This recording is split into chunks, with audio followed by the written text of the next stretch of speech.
Cada sábado hemos estado leyendo, iniciando nuestras labores con un poema. Hemos tenido aquí a César Vallejo, a Roque Dalton, a Bertolt Brecht, a Gabriel Celaya. Hoy vamos a leer unos versos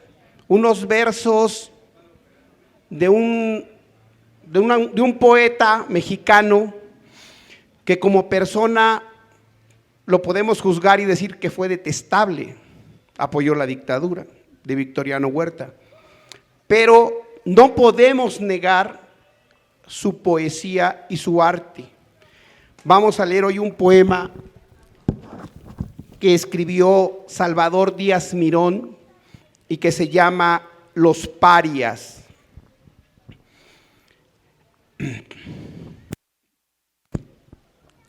Allá en un claro cerca del monte, bajo una higuera como un dosel, hubo una choza donde habitaba una familia que ya no es. El padre muerto, la madre muerta, los 4 niños muertos también, él de fatiga, ella de angustia, ellos de frío, de hambre y de sed. Ha mucho tiempo que fui al bohío y me parece que ha sido ayer. Desventurados, allí sufrían ansia sin tregua, tortura cruel. Y en vano alzando los turbios ojos, te preguntaban, Señor, ¿por qué? Y recurrían a tu alta gracia, dispensadora de todo bien. Oh Dios, las gentes sencillas rinden culto a tu nombre y a tu poder. A ti demandan favor los pobres, a ti los tristes piden merced.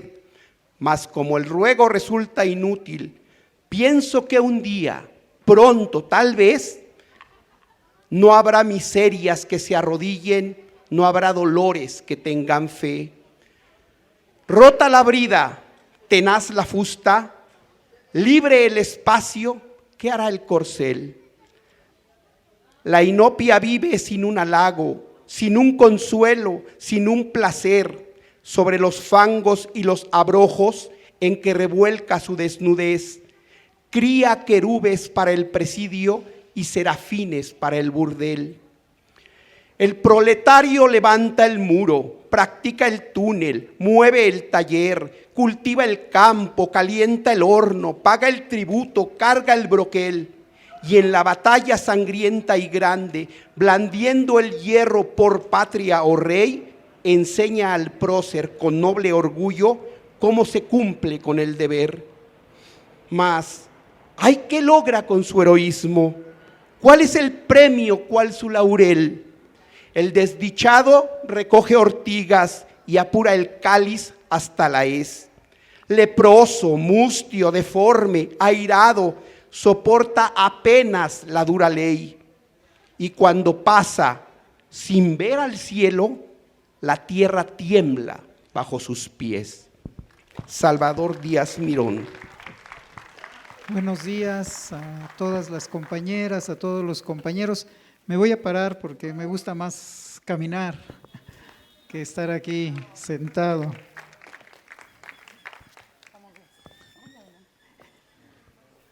Bueno, hoy me toca platicar sobre una propuesta que le hemos llamado Constituyente Ciudadana Popular. En un primer momento, este planteamiento fue desarrollado, fue elaborado por el obispo de Saltillo, el señor Raúl Vera López. El obispo del Saltillo fue compañero de muchas maneras de Samuel Ruiz, trabajó en los últimos años en la diócesis de San Cristóbal. El gobierno y en aquel tiempo la curia romana tenía la esperanza de que don Raúl sirviera como caballo de Troya para echar abajo el trabajo que desarrolló Samuel Ruiz. Esto no sucedió así. Don Raúl asumió con toda voluntad, con toda su pasión, con toda su fuerza el trabajo de Samuel Ruiz, y por eso mismo lo mandaron a Saltillo. No lo mandaron más lejos porque estaba Estados Unidos, estaba la frontera, pues no podían mandarlo más lejos.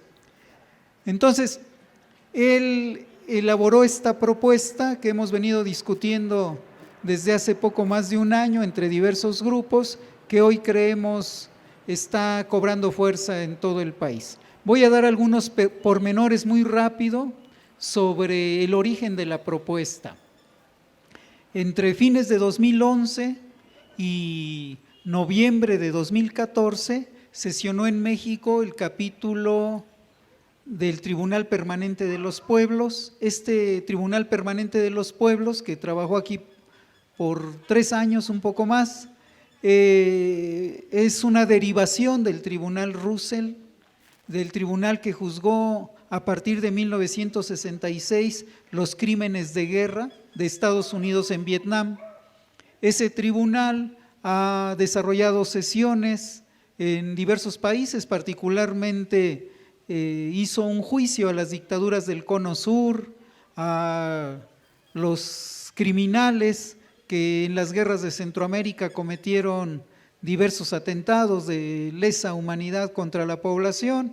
En fin, ha sido un tribunal que fundamentalmente ha juzgado crímenes de las transnacionales, de las grandes potencias contra los pueblos colonizados. Estuvo trabajando aquí 3 años en nuestro país. Ese tribunal elaboró un diagnóstico donde concurrieron académicos de varias partes del mundo, de nuestro propio país, y varios miles de víctimas de lo que es la tragedia nacional. La conclusión del tribunal es que en nuestro país estamos viviendo una gran crisis, una crisis general, una crisis que para resolverse requiere de cambios de fondo, de cambios estructurales. El tribunal concluyó que los crímenes cometidos en nuestro país ya no pueden juzgarse con las leyes vigentes, que los crímenes que se han cometido al amparo de los tratados de libre comercio, al amparo de todo este proceso de privatización y despojo, son de tal magnitud y tienen características muy particulares que las leyes mexicanas no alcanzan para juzgarlos, que incluso las leyes que existen a nivel internacional no alcanzan para juzgarlos. Son crímenes por sus formas, por sus consecuencias, similares a los que han cometido criminales de guerra en la Segunda Guerra Mundial y después, pero por las particularidades que tienen estos crímenes, no existen legislaciones suficientes para juzgarlos. Entonces, ellos concluyeron que hay necesidad de refundar México, que hay que refundar el Estado y la nación mexicana. Esta fue la conclusión general. Yo aquí voy a agregar algunas cuestiones para hacer énfasis en esta motivación de la constituyente ciudadana, de por qué surgió. En México existe una crisis similar a la que vivió el país en los tiempos de la independencia, 1808, 1820, muy parecida a la que también vivimos en el periodo de las invasiones del siglo XIX y de las guerras de reforma, y también semejante a la que dio origen a la Revolución Mexicana. Es una crisis larga, es una crisis estructural, es una crisis que no se puede resolver con simples mejorales, para decirlo en términos gráficos. Requiere de cambios mayores. Esta crisis es una construcción social, tiene que ver con un modo de vida y con las determinaciones de la clase política. No es un accidente. La crisis que estamos viviendo, la catástrofe que estamos padeciendo es una construcción que tiene que ver con los intereses de las transnacionales y de las grandes potencias, particularmente de los Estados Unidos. Es una crisis construida por los altos mandos de las corporaciones transnacionales, por el Estado yanqui, pero también por el grueso de la clase política mexicana. Son cómplices. Y son cómplices que han tomado partido, ni siquiera son traidores a la patria quienes hoy han entregado prácticamente los bienes de la nación y quienes han sumido al país en una situación de guerra y de violencia que solo es comparable a la que están viviendo países como Siria. México ocupa el 4º lugar en violencia, ¿sí?, siendo un país que formalmente no está en guerra a nivel mundial. Después de Siria, después de Afganistán, después de Irak. Entonces, esta crisis ha sido construida, se ha construido el caos en el país, la violencia. Se ha construido el terror de Estado porque es la única manera de dar vuelta atrás a la rueda de la historia. En 1917, producto de la Revolución Mexicana, independientemente de que le podamos tener críticas a la Constitución del 17 por sus limitaciones y por algunos rasgos de tipo liberal, el pueblo de México de alguna manera conquistó un conjunto de derechos. La Revolución Mexicana no fue cualquier acción, fue una de las más grandes epopeyas que ha librado pueblo alguno en la historia del mundo y dio origen a una constitución. Esta constitución ha sido socavada sin que mediara ningún pacto de por medio, ninguna asamblea constituyente. El constituyente del 17 planteó el derecho de los mexicanos y mexicanas a la tierra, el derecho al trabajo digno.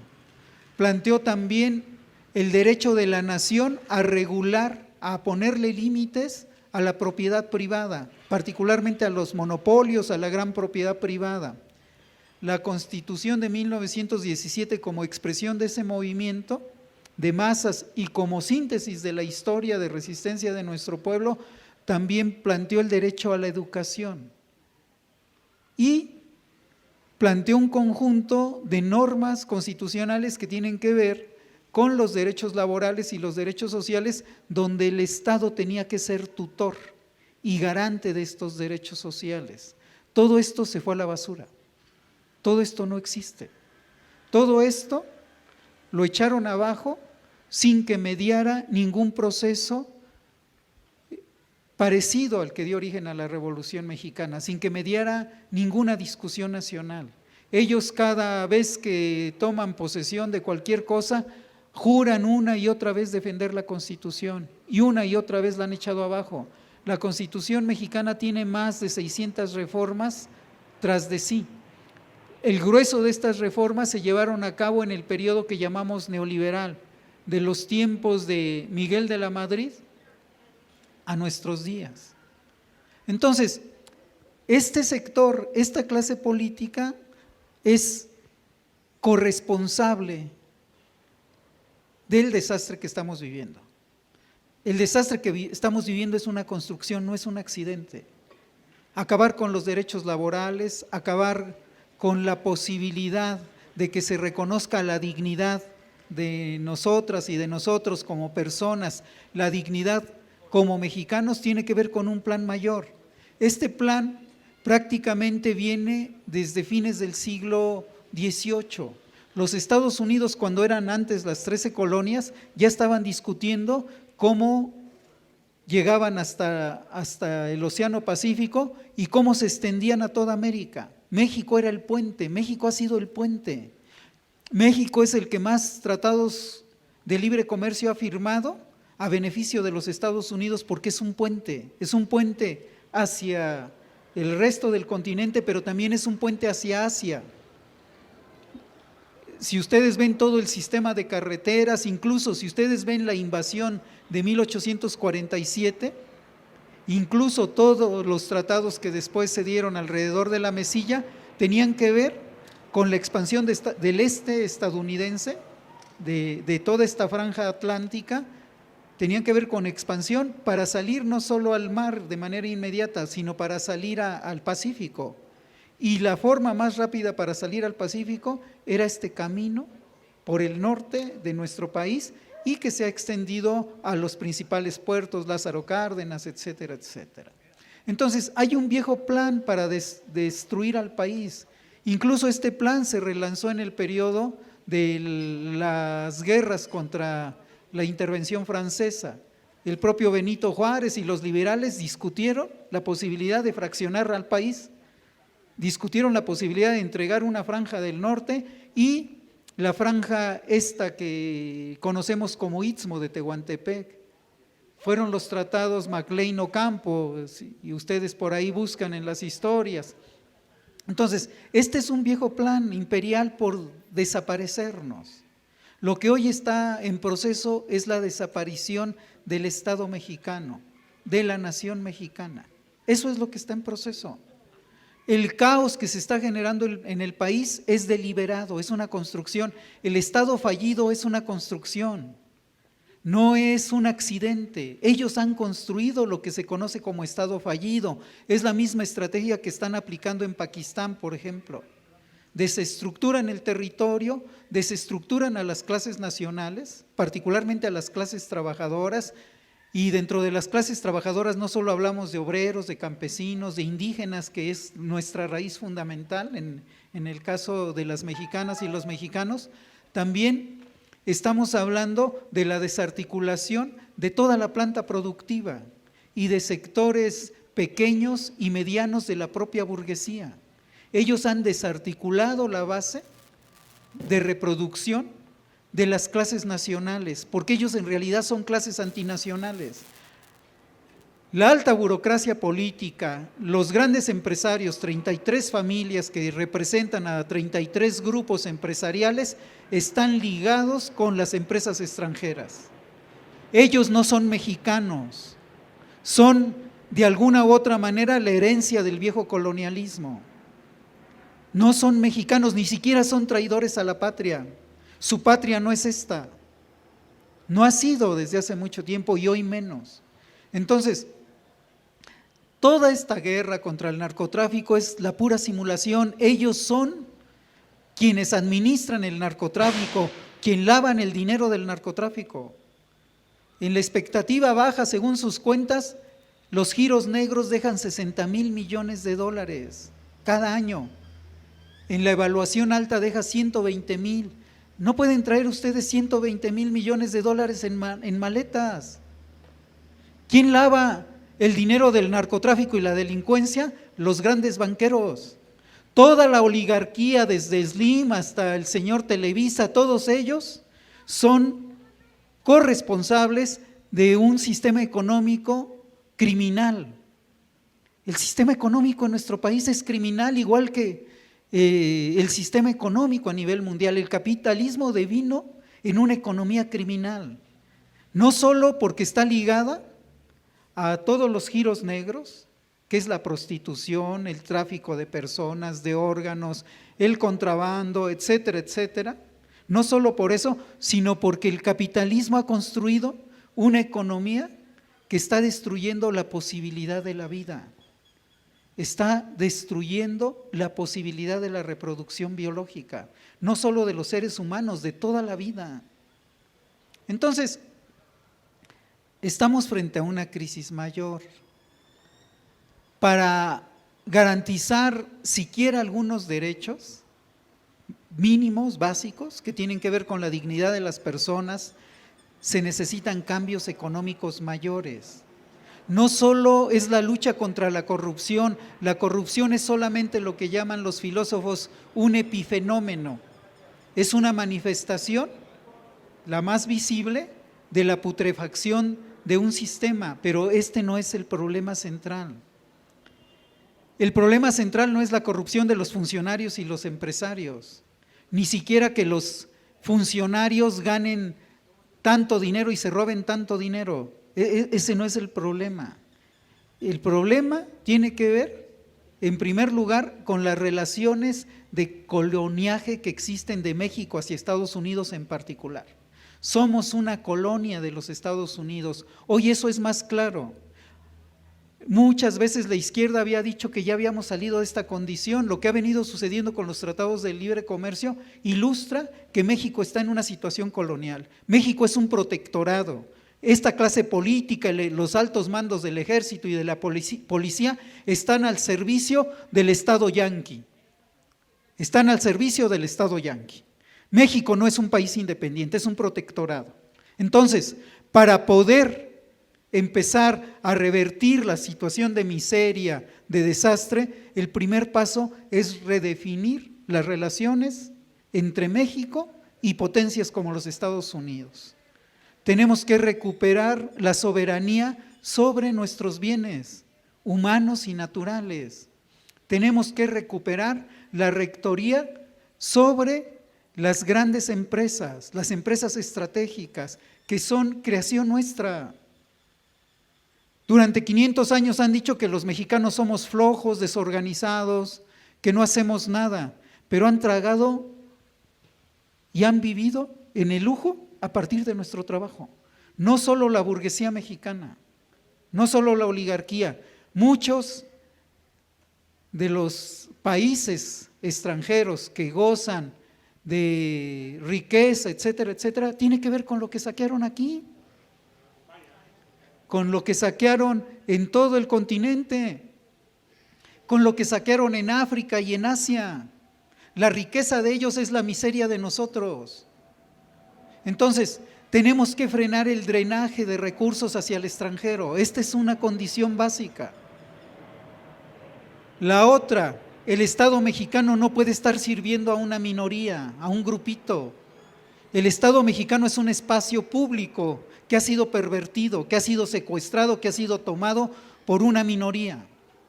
El Estado mexicano tiene que refundarse y servir al bien común, a la mayoría. Somos las mayorías.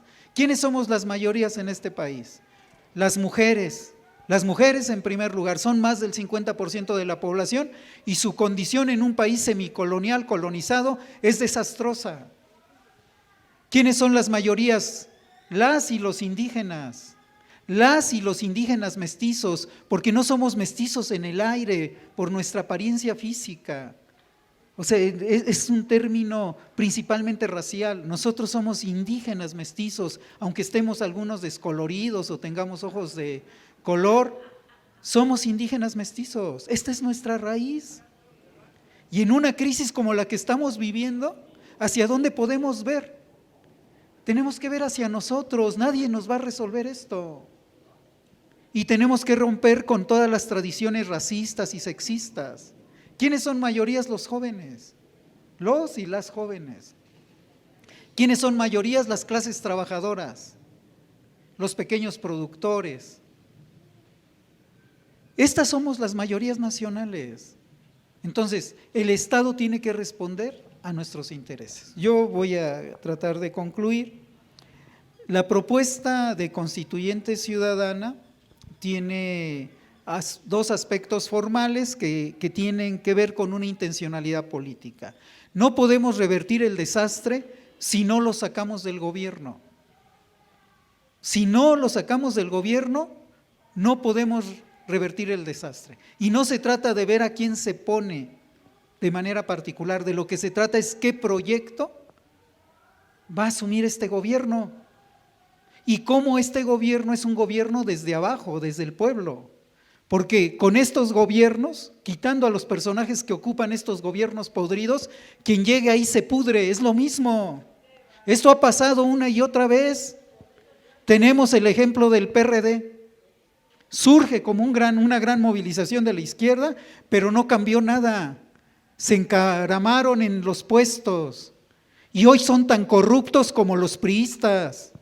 Hoy le han entregado la ciudad al capital financiero, a un sector de banqueros judíos, de banqueros extranjeros, a un sector de oligarcas que se pelean por los terrenos y que están destruyendo toda comunidad. Eso pasa. No basta con quitar y poner a otro. Tenemos que construir una nueva forma de gobierno. Y esto solamente se puede construir con la participación consciente desde la base y con nuevas formas de gobierno. ¿Y cuáles son las formas de gobierno que nosotros podemos plantear desde nuestra historia, desde lo que somos? Tenemos que aprender de la comunidad indígena, de la construcción de consensos, de una relación diferente con la naturaleza. Tenemos que aprender, ¿sí?, de una nueva ética para acabar con esta hambre, con esta perversión que se construyó socialmente, que es el ansia de consumir y el ansia de ganar a toda costa, aunque destruyamos la base de reproducción humana. O sea, tenemos que cuestionar estas cosas, tenemos que construir la comunidad y la dignidad entre nosotros. Y esta forma de gobierno ya no nos alcanza, no nos sirve, no expresa nuestra necesidad. Entonces, la propuesta de Constituyente Ciudadana es una apuesta, en un primer momento, a construir un ideario común. Elaborar una nueva constitución desde la base donde el núcleo fundamental sea la necesidad de las clases nacionales, de las mayorías nacionales, de las mujeres, los jóvenes, los trabajadores. Este es el núcleo básico de nuestro país y el ideario que tenemos que desarrollar tiene que partir de aquí. Entonces, elaborar una nueva constitución, el desarrollar este sueño tiene que ver con esta idea de encontrarnos todas y todos en un espacio común, donde ponemos en el centro nuestras necesidades. La Constituyente Ciudadana apela al pueblo de México, apela a las mayorías nacionales. No es un movimiento de la unidad de la izquierda. Si la izquierda se une, qué bueno, pero no podemos estarnos esperando a que la izquierda se una. O sea, nosotros los ciudadanos tenemos que dar pasos firmes y tenemos que discutir, no a partir de doctrinas, sino a partir de las necesidades. Pongámonos de acuerdo en lo fundamental, expresémoslo en un nuevo texto constitucional. Lo fundamental es nuestra necesidad, lo fundamental es nuestra identidad y nuestra historia, y en eso no podemos pelearnos, no es un problema de colores partidarios. Antes que los partidos está nuestra historia, está la nación, están nuestras necesidades. Entonces, esta es una ruta, y hay una ruta de elaboración, de trabajo que nos va a llevar tiempo, porque queremos que el nuevo texto constitucional sea expresión de esta necesidad, de la participación de todas y todos, de las grandes mayorías. Nos vamos a tardar ahí más de meses, pues, ¿no? Algunos años trabajando para ponernos de acuerdo. Alguna gente cree que se trata nada más de hacerle 2 que 3 cambios a la actual Constitución y en 3 meses tienen un texto. Algunos así creen, ahora en noviembre no va a faltar quien empiece a plantear textos, pero no reflejan el sentir de la gente y no son parte de un proceso de discusión. La otra parte de esta propuesta es organizarnos. La Constituyente Ciudadana quiere construir una identidad sin suprimir las demás identidades. Construyamos una identidad común en este ideario, donde pongamos en el centro lo fundamental, lo esencial, y conservemos nuestras identidades. Si queremos ser del partido fulano, seamos del partido fulano. Conservemos nuestras historias, nuestras tradiciones, nuestras organizaciones, pero construyamos una identidad que nos permita enfrentar la crisis. Esta es la apuesta, una identidad donde todos quepamos. Por eso en la Constituyente Ciudadana todos hemos dejado nuestras banderas.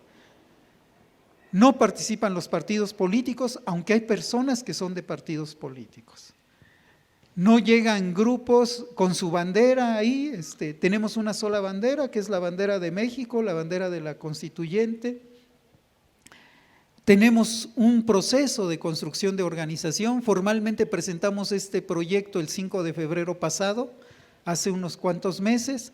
Hemos construido ya de manera formal 16 comités provisionales en el país y esperamos a fines de este año tener comités en todo el país.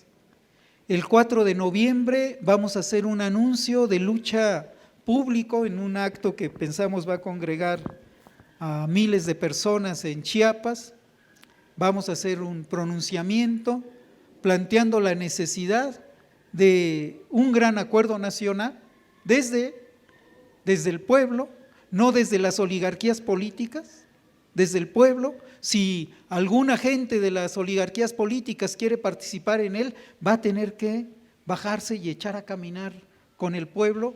Y también vamos a plantear la necesidad de organizarnos para enfrentar a este gobierno. Necesitamos pelear para que se vaya, encontrar alguna manera para que dimita o para que lo saquemos. Este gobierno es peor que el de Guatemala, este gobierno que acaba de caer, ¿sí? Es más asesino, más sanguinario, más corrupto, más corrompido. Entonces tienen que irse. ¿Por qué? Porque es la única manera de poder perfilar una nueva postura desde el pueblo, desde la sociedad civil, desde nosotros. Entonces, hoy hemos venido construyendo comités, en algunos lados han tenido un desarrollo importante, como es en Chiapas, prácticamente hay comités en todo el estado. Pensamos que en este acto que vamos a hacer el 4 de noviembre, cuando menos se van a congregar 10,000 personas, 10,000 personas con las que se ha estado discutiendo, platicando, etcétera, etcétera, y vamos ahí a anunciar una propuesta. Creemos que a fin de este año, en la asamblea que vamos a tener el 5 de mayo, vamos a concluir en lo fundamental la organización de todos los comités y vamos a empezar a desarrollar actividades mucho más desplegadas. Hoy esto es solo una información general, hay un conjunto de materiales, de documentos. Si ustedes pueden visitar nuestra página, visítenla, es www.constituyenteciudadana.org. Pueden visitar ahí la página. Si quieren alguna información en particular, hay un correo de la Constituyente Ciudadana que es constituyenteciudadana@gmail.com. Pueden ustedes ahí ver, en el internet aparece de inmediato. Nosotros vamos a mantener aquí el contacto con ustedes, está la compañera Claudia, el compañero Luis Adán. Vamos a establecer relación, contacto. El proceso de trabajo ahí es voluntario, no es un partido político.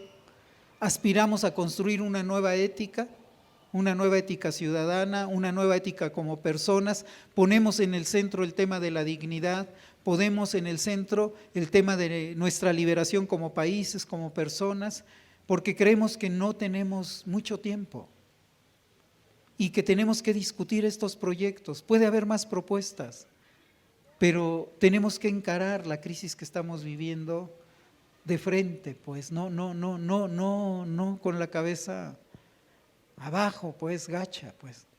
O sea, tenemos que ver qué hacemos, porque no hay futuro si ellos siguen gobernando, no hay futuro si las formas de gobierno, por más que llegue quien sea, siguen siendo las mismas, no hay futuro si las formas de la economía siguen siendo las mismas. No tenemos futuro, ni como pueblo, ni como nación, pero tampoco como seres humanos. Nuestra lucha no es solo por nosotras y por nosotros, como mexicanas y mexicanos. La lucha es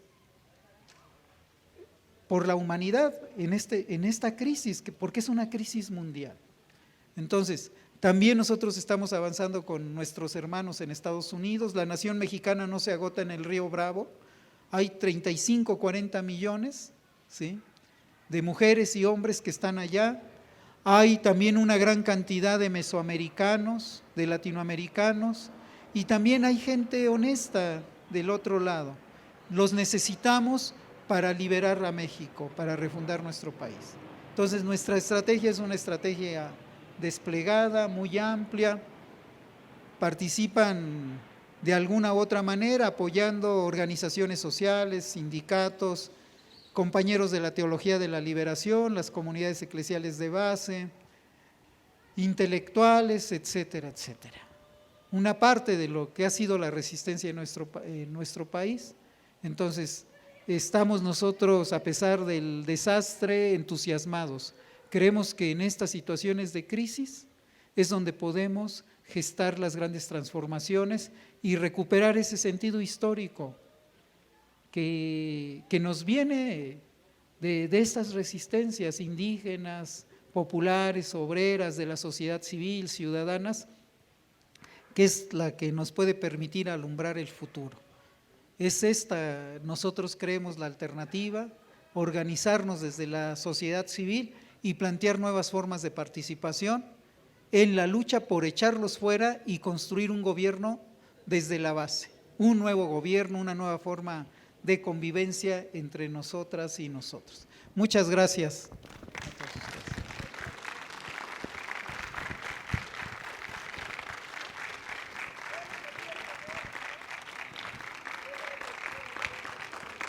Sí, es constituyenteciudadana@gmail.com. gmail.com. Y la página es www.constituyenteciudadana.org. Bueno, pues muchas gracias, maestro Tello Vázquez. Me remueven muchas cosas que han pasado en el transcurso de mi larguísima vida, pero para mí uno de los líderes más respetados, el más para mí, es Juárez. Y cuando hablo de Juárez siempre hay alguien, ¡ay, por favor! Y el Tratado de McLean Ocampo, usted habló un poco al principio, me gustaría que me aclarara. Me imagino, yo no soy historiadora, soy una música ahí medio mal hecha, pero me imagino que en aquella época, cuando los franceses quisieron posesionarse, ya que se habían ido los españoles, él tuvo que hacer algún tratado con los norteamericanos, me imagino, por eso quiero que me lo aclare, con los norteamericanos, para poder reenfrentar esa influencia de que los europeos querían regresar. Y desde luego sí me gustaría pertenecer al comité que usted está invitando, porque no es lo mismo estar nada más haciendo conciencia, como dice Mojarro, ¿qué? Las marchas, eso no vale nada, hay que hacer conciencia, sí, conciencia, pero si no participamos, el pueblo, entonces, ¿qué va a pasar? Perdone mi falta de conocimiento, gracias. Gracias por su asistencia, maestro Tello. Inicio diciendo que vivos se los llevaron y vivos los queremos. Queremos justicia para los 49 niños asesinados en la guardería del ABC de Hermosillo, Sonora, y queremos la libertad de todos los luchadores sociales que injustamente se encuentran presos por este criminal gobierno. Enseguida decimos, le digo, yo voy a hacer, sé que ustedes están de nuestro lado, que estamos del mismo lado de lucha, pero sí quiero ser muy crítico con el movimiento que ustedes están haciendo. Crítico, no descalificador. Soy crítico y creo en ustedes, pero no creo que sea la forma, porque esto que tengo aquí es la Constitución de este país. Y yo les pregunto, ¿quién la conoce de aquí? ¿Quién la conoce? ¿Quién la ha leído? Es por donde debemos iniciar, 4 o 5 personas. Esto es la Constitución vigente y no la conocemos. Y nos vienen a hablar de una nueva Constitución, de un nuevo constituyente, si no sabemos lo que tenemos. Nosotros estamos aquí en este parque, en este grupo, amparados en un artículo de esta Constitución. De esta Constitución. Y si nosotros tuviésemos conocimiento de esta Constitución, difundiéramos lo que esta Constitución dice, sabríamos que tenemos armas y argumentos para poder pelearle al gobierno, pero no la conocemos. No la conocemos. Aquí están las armas. Esto es francamente, lo que queda de lo que el constituyente del 17 elaboró. Nos destruyeron el 27, el 28, entregaron al país, pero aquí mismo están los argumentos para decirle, épale, aquí dice que todo el petróleo es propiedad de la nación. Aquí lo dice. Nosotros podemos ampararnos en esto y es nuestro argumento de lucha. Si nosotros nos salimos de este marco legal, entramos en una ilegalidad. Y es lo que está esperando el sistema. Pues claro, que nos salgamos de este marco para podernos reprimir. Aquí está el marco legal, que nos lo han reducido, que está hecho polvo. Cierto. Estamos nosotros aquí en el buzón elaborando un comparativo de esto, que es lo vigente hoy, y lo que teníamos hace un año. Y lo vamos a analizar aquí. Y vamos a ver que aquí hay todavía artículos en cuanto a los derechos ciudadanos que son muy importantes para nosotros y que debemos conservar. La Constitución dice que todos tenemos derecho a la salud. ¿Qué óvole? No lo exigimos, no lo conocemos. La Constitución dice que todos tenemos derecho a la educación.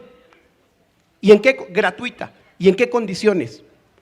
Lo dice la ley suprema de este país, pero no lo conocemos. Yo les pido a ustedes que ¿por qué no difundimos esto? La gente no lo conoce.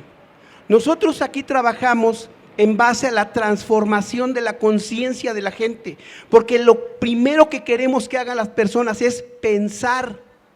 Hemos perdido esa capacidad. Y nosotros, la pregunta no alcanzo a plantearla, discúlpenme, pero es que es más que nada una crítica, porque veo estos movimientos como entes que dividen.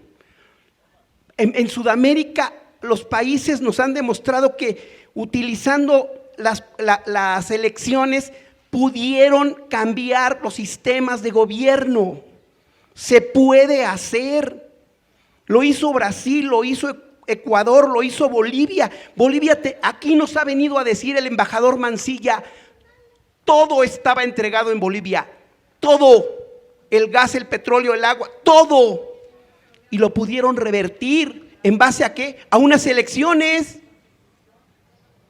A unas elecciones. Entonces, ¿por qué no concentramos toda nuestra fuerza hacia un enemigo común que es el neoliberalismo? ¿Y por qué no decimos todos contra el neoliberalismo? Ahí se acabó. Y no empezamos a sacar todas nuestras banderas que lo único que generan es división. Vamos a ver al objetivo común. Es el neoliberalismo como sistema político, económico y social de gobierno mundial. Y tiene razón, pero yo de antemano dije que lo que yo tenía era una crítica hacia el constituyente. Tiene razón la compañera. Pregunta o comentario sobre el tema. Adelante. Sí, buenos días, señor Marcos. Mire, yo al escucharlo creo que usted ya dijo todo, ya no tengo nada que decir en cuestión de la crítica hacia el sistema de gobierno que tenemos y hacia el sistema económico y todo, ¿no? Lo único que yo sí creo que usted hablaba de las gentes que la oligarquía y los testaferros del poder, o sea, los empleaditos estos que tienen los grandes capitalistas, pues han también desplazado a nuestra gente, como ya vimos en la jornada que se ven marchando ahí en Budapest para buscando el paraíso perdido, porque es lo que andan buscando, ¿no? Y creo que todos queremos llegar al paraíso, la verdad. ¿Por qué? Porque también por ahí leí en la jornada que parece que aquí cada quien tiene su infierno. Cada quien, si vamos a Tepito, para allá por la Balbuena, ya hay un chorro de problemas, pero que ya Miguel Ángel Mancera no los ha sabido resolver, porque lo único que le interesa es seguir gobernando, ya dijo el compañero, pero para los capitalistas judíos que ya llegaron a apoderarse de nuestra ciudad. Bueno, en fin, y muchas otras cosas que estaríamos aquí perdiendo tiempo a lo mejor, pero también estaríamos ganando bastante porque tenemos conocimiento. Yo la pregunta clara, concreta es, estoy de acuerdo en lo que usted plantea, en tratar de empujar un nuevo constituyente, pero hay un problema. Para empujar un constituyente tenemos que tener mayoría en el Congreso de la Unión, o sea, la mayoría en la Cámara de Diputados, en la Cámara de Senadores, y tendríamos que tener un presidente ad hoc a los intereses del pueblo. O sea, ¿ya han hecho reformas a la ley, a la Constitución? Últimamente, no, yo ahí sí soy neófito en la materia porque no he visto cuántas reformas han hecho que nos han perjudicado. La Ley Federal del Trabajo, la educativa, en fin, han hecho y deshecho de la Constitución. Entonces, está bien, incluso hay que hacer más foros en las 6 delegaciones para tratar de hacer un consenso, por lo menos en el Distrito Federal, pero tendríamos que ver la Asamblea Legislativa, que ahí también, ahora que fue el PRD mayoría, hacía las políticas a conveniencia del gobierno capitalino, ¿no? Y hoy la están, en lugar de beneficiar a la población, la están tratando de echar para abajo. Entonces la pregunta concreta es, ¿cómo le haría el constituyente para empujarlo en el Congreso de la Unión? Tenemos que llevar a fuerza a los representantes, diputados y senadores, que seamos mayoría. Y los que estamos, bueno, dentro de Morena, pensamos que esa es la manera de empujar nuestros representantes populares, para que a partir de ahí se pueda reformar la Constitución en beneficio de nosotros. En concreto es la pregunta, y disculpen y muchas gracias.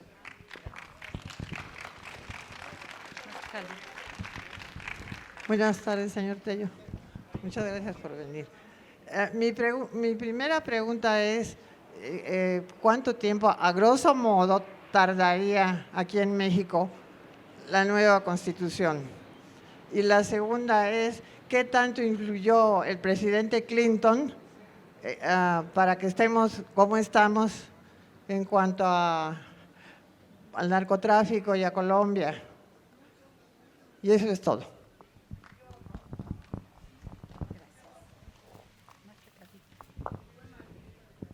Muchas gracias, doctor. Yo creo que de la Constitución del 57 a la de 17 hubo un gran paso, porque independientemente de otras muchas cosas, se incluyó los derechos humanos, mucho antes de que reconocieran en otros países y en la misma organización, en la ONU. A mí sí me molesta, a lo mejor por ignorancia, cuando critican a Juárez, porque en ese momento se estaba conformando la identidad de México. O sea, era un total desmadre. No había unión entre, bueno, México apenas podríamos tener conciencia de que existía. Lo del Maglelio Campo que usted refirió, pues sí, es comentario.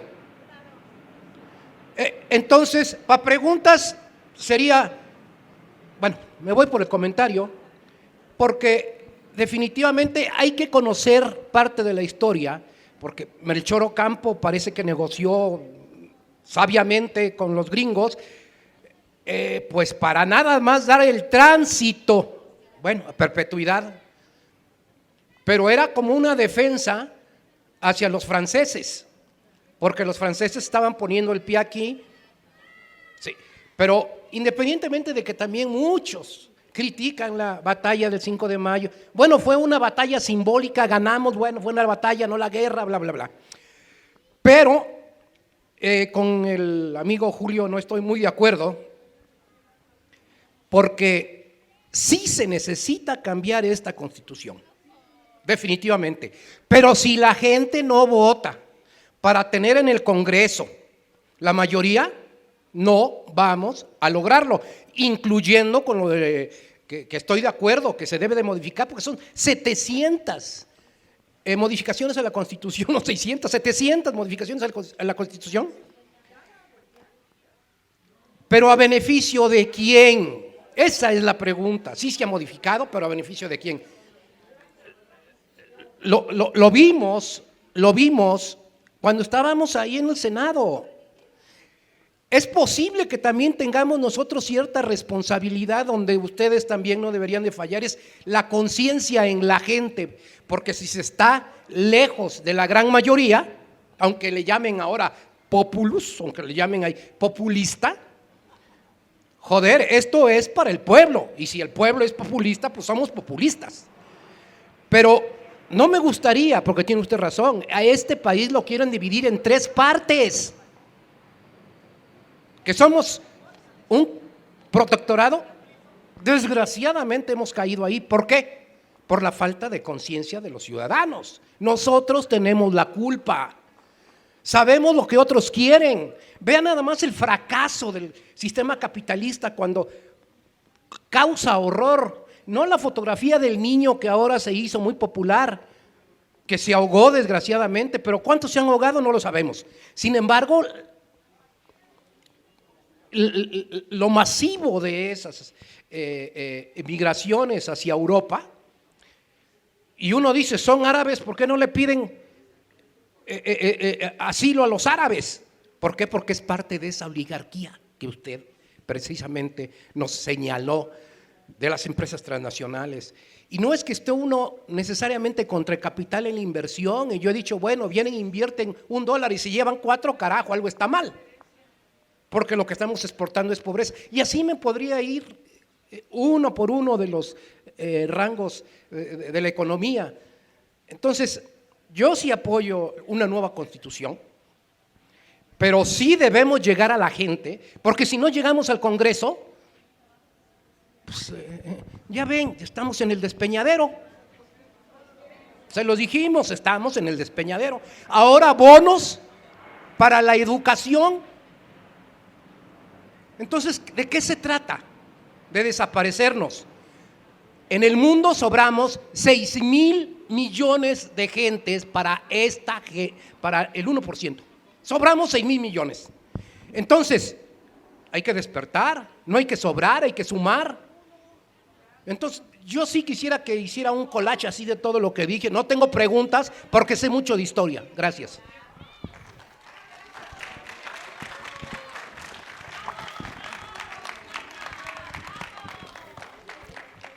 Compañeros, aquí respetamos las opiniones, el sentir de cada compañero, con respeto siempre. Sigue la compañera.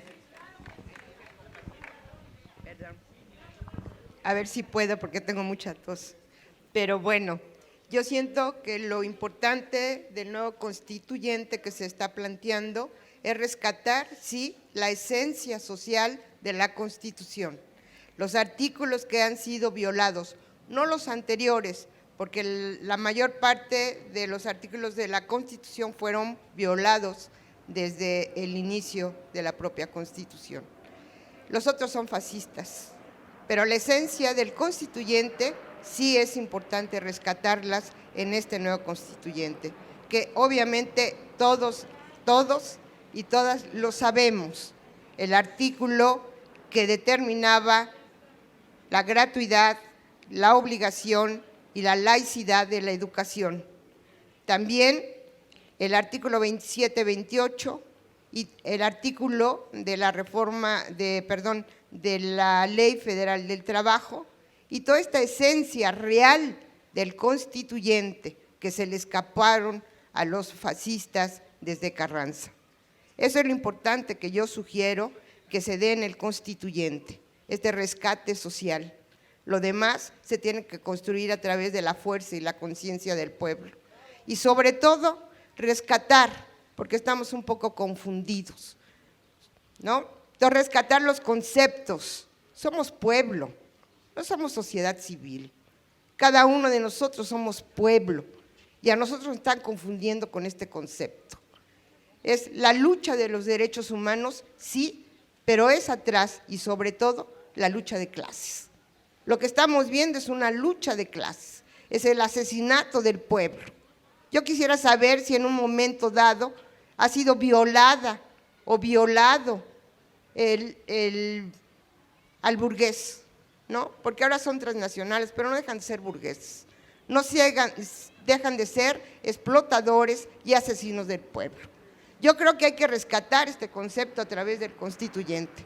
Somos pueblo, hay una lucha de clases y eso es lo que estamos viendo día a día. Nos están matando, sí, y hay que rescatar estos conceptos para no seguir confundidos, porque esta sociedad civil está confundida. Sí, tomar conciencia a partir de un nuevo constituyente, pero es el asalto al poder, no es llegar con diputados al Congreso y reproducir el mismo sistema, como lo dijo el compañero, ¿no? Es tomar conciencia para romper esta estructura y este régimen fascista que está en el poder.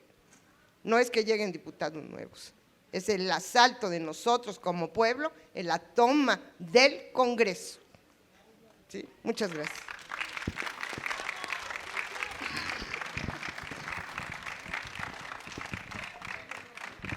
Yo sí voy a hacer varias preguntas, como por ejemplo, es que es muy recurrente que la mayoría de los que piensan que tienen la razón hablen en nombre del pueblo. O sea, cuando decimos es que el pueblo toma el poder o es que el pueblo va a reaccionar, el pueblo va a ser la nueva constituyente, ¿a qué nos referimos? ¿O a qué pueblo nos referimos? ¿Al pueblo que va a ir el 15 de septiembre a llenar el Zócalo? ¿No? ¿O el que vende su conciencia por una despensa porque está muerto de hambre? ¿O a qué pueblo nos estamos refiriendo? ¿A los 5 o 6 iluminados que se juntan cada semana? Es que son conceptos muy vacíos, muy vagos. Cuando decimos que aquí no entra ningún partido político, aquí no. A ver. Históricamente, ¿cuál es la definición de partido político? No, es una organización que tiene un programa de lucha que se organiza en torno a ese programa para conseguir el poder. ¿Qué no es esto que estamos haciendo como una nueva constituyente? ¿No sería la conformación de un partido político nuevo? Más o menos del tipo Cuba, porque solo hay un solo partido, el Partido del Pueblo. ¿No sería eso? O sea, hay que poner los conceptos en orden, porque decimos cosas y no se entiende nada, ¿no? Decimos que vamos a sentar a todos. Oigan, en este país hay fascistas, hay partidos fascistas, hay partidos de derecha, hay partidos que se han dedicado a destruir este país. Los vamos a sentar a decir, oye, ¿sabes qué? Es que como yo soy buena onda, voy a ver tú qué opinas y te voy a tomar en cuenta porque somos buena onda, ¿no? O sea, es una lucha por el poder y la lucha por el poder no es tersa, no es buena onda, no van a hacer sonrisas por todos lados, no van a hacer abrazos ni besos. Pues no, ¿a poco los fascistas van a dejar de ser fascistas porque yo me pongo buena onda y voy a escuchar a todos? Pues no, o sea, por favor, las transnacionales no van a dejar de ganar dinero, no van a dejar de comprar armamento, no van a dejar de comprar ejércitos privados. O sea, no sé de qué hablan. Hoy por hoy, la única herramienta que tienen los pueblos organizados, porque el Estado es una organización, por si no se habían dado cuenta, es ese. O sea, tomar el Estado en nuestras manos, ¿no? Para poder transformarlo, porque el Estado es un producto humano y como tal puede ser transformado. Entonces, nosotros proponemos que mejor con las herramientas que tenemos, que sí existen, tomando en cuenta estas variables, tomar el Estado. ¿Por qué? Porque es el único contrapeso que tenemos contra las transnacionales, ¿no? Si decimos, ¿sabes qué? No, aquí todos caben y todos somos buena onda, pues eso no, nos van a mayoritear, lo han hecho siempre. Si no construimos el consenso, con ideas claras, no vamos a avanzar, ¿no? O sea, yo estoy de acuerdo con que la Constitución debe de cambiar, ¿no? Pero yo creo que este método de querer incluir a todos está terrible, ¿no? Es ponerle la alfombra a la derecha para que ahora se imponga todo lo que quiera. Porque recuerden que en esta sociedad la moral que se impone es la moral de la clase dominante. Y toda la decadencia que vemos es porque viene desde arriba, desde los planes educativos, desde la publicidad, desde todo eso que nos permea. Entonces tenemos una sociedad que va a estar dispuesta incluso a votar por sus verdugos. Y lo vemos cada 3 años. Gracias. 3 participaciones más. 3 participaciones y se cierra. 1, 2, 3. Estaban formados. Ya se cierra hasta ahí. Maestro, compañeros, muy brevemente porque ya se ha hablado mucho y muy contradictoriamente, entre las diversas exposiciones. Entonces, me limito a una pregunta. Una constituyente y una nueva constitución tan extensa y tan profunda como se quiere, puede hacerse sin una profunda y extensa violencia, porque la historia nos lo dice, poco a poco se ha ido construyendo un Estado y una sociedad como la que ahora tenemos, maldita sea la hora. Y la hemos transformado muy poco a poco, a veces a favor de una fuerza, a veces y generalmente a favor de otra fuerza más poderosa. Ya lo han dicho los compañeros, ¿para qué me extiendo en eso? Entonces, se plantea una nueva constitución, producto de una gran violencia. Si los que controlan el Estado y la sociedad ejercen todos los días una violencia contra nosotros, ¿cuál el simple cambio de una constitución, no como un libro, sino una constitución como un todo, como una organización, que es la que nos exponen? ¿Hasta dónde debe llegar esa violencia? Por su atención, muchas gracias.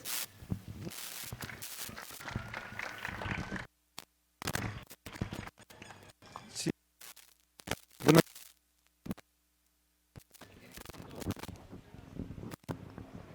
Bueno. Buenas.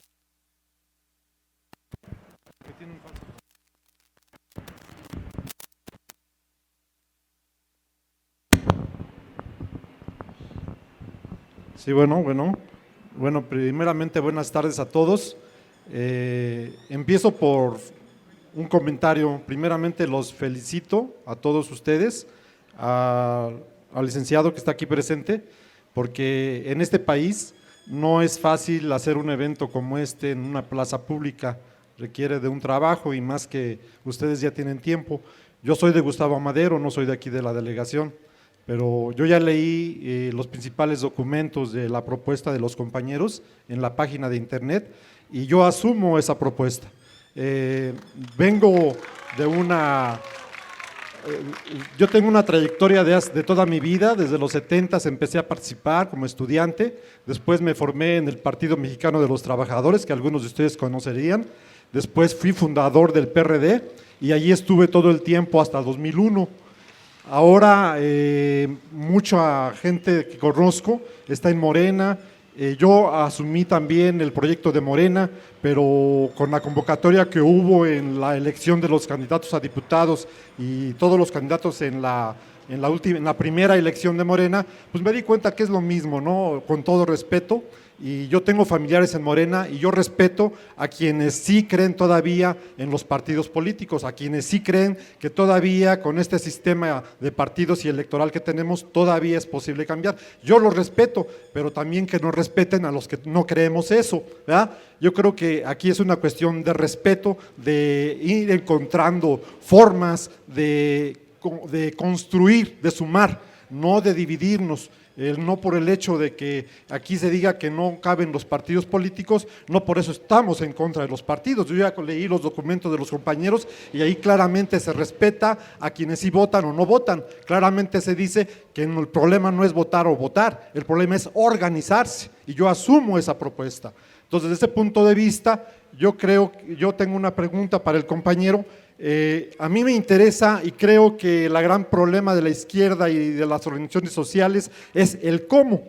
Podemos estar de acuerdo en todo y en varias propuestas. Sobre de la constituyente no es la primera vez que se propone, trae desde hace 10 años, hay una organización que se llama Congreso Social, no sé si ustedes lo conocen. Esa organización ha propugnado por un nuevo constituyente. Sin embargo, los compañeros ya tienen 10 años haciendo con reuniones nacionales cada año y no se avanza. Hay problemas ahí del cómo. Entonces, esta es una propuesta que los compañeros retoman a partir de Ayotzinapa para acá. Ayotzinapa hace un parteaguas, compañeros. Ya no es lo mismo antes que después. Y no es porque nada más sea Ayotzinapa, son miles de muertos y desaparecidos. Es una tragedia nacional la que estamos viviendo. Ya no podemos creer en lo mismo de siempre. Tenemos que construir algo nuevo, algo verdaderamente nuevo. Yo por eso asumo esta propuesta. Yo tengo una pregunta para el compañero. ¿Hasta qué grado, cómo está la organización en el Distrito Federal?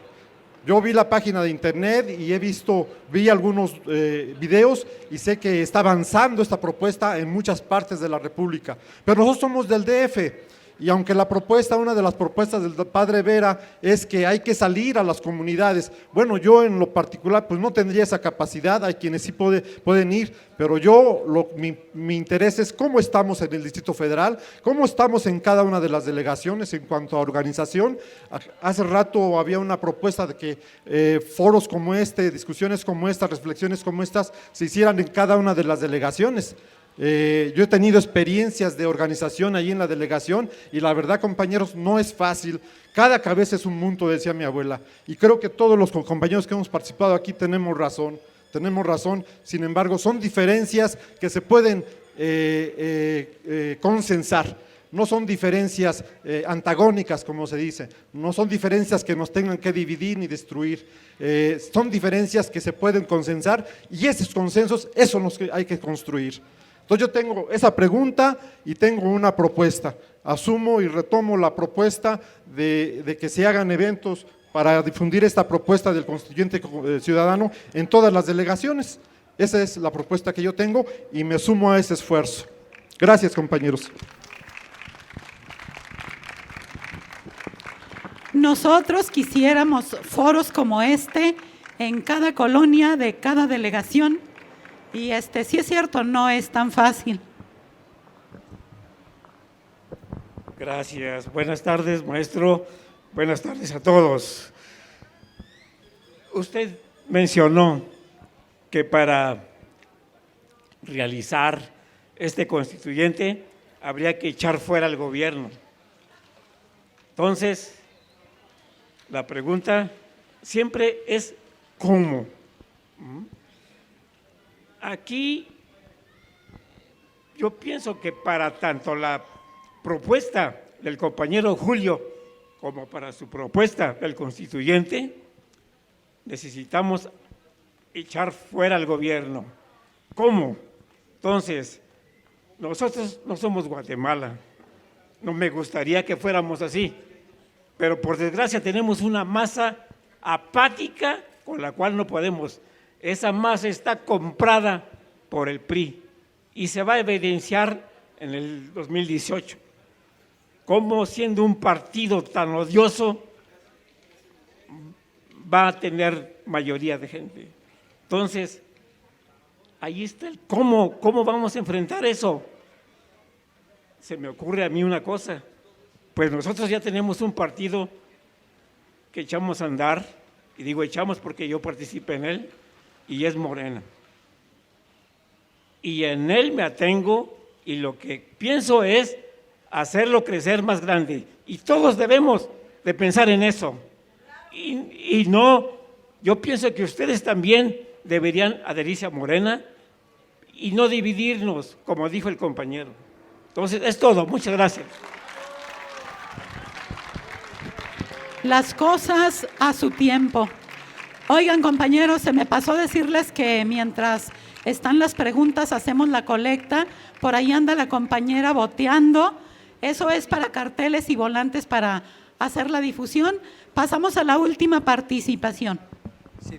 Sí, bueno, yo en una ocasión que cuando Cuauhtémoc Cárdenas andaba como candidato proponía precisamente modificar la Constitución. Y yo me acuerdo que un personaje de aquella época hizo una observación. Dice, no puede ser si Cárdenas llega con la Constitución actual, ¿cómo que la va a cambiar? Sería contradictorio, número uno. Número dos, yo le hacía el ejemplificaba la Constitución de 1917 y se tuvo que derrocar al gobierno. O sea, para poder lograr eso se tuvo que haber una transformación. Y la Revolución Mexicana funcionó para que en 1917 tuviéramos una constitución como la de gran calado, como la que se elaboró en aquella época, con las contradicciones obvias de su momento, pero sí haciendo como nos decía Pedro Castillo aquí, no podemos criticar la historia con nuestra lógica actual. Tenemos que hacer la crítica desde el punto de vista histórico. No podemos nosotros criticar el pasado como si fuera hoy el punto de partida. Tendríamos que hacer un análisis histórico pero yo estoy de acuerdo en que en las actuales circunstancias un nuevo constituyente para mí me implicaría que no tenemos las condiciones para llevarla a cabo. Se tendría que hacer una transformación. Y considero que la constituyente de 1917, que habría que tirarnos un clavado en ello y en revisarla a fondo, porque la Constitución de 1917 tiene cosas muy importantes que tendríamos que rediscutirlas. Y creo que discutir es fundamental, no es dividir. Yo creo que entonces quiere decir que no estamos madurando. Si le hacemos una crítica o hacemos una discusión, creen que nos estamos peleando. No, compañeros, no es discusión, no es peleito, no nos estamos peleando, estamos discutiendo. Y la discusión es fundamental para la unidad. Si no hay discusión, no hay unidad. Observen esto, porque nosotros cuando estamos discutiendo muchos creen que nos estamos peleando. Y creo que tenemos que aprender a discutir, porque es la parte es el método fundamental para lograr la unidad que queremos. Pero tenemos que hacerlo con madurez,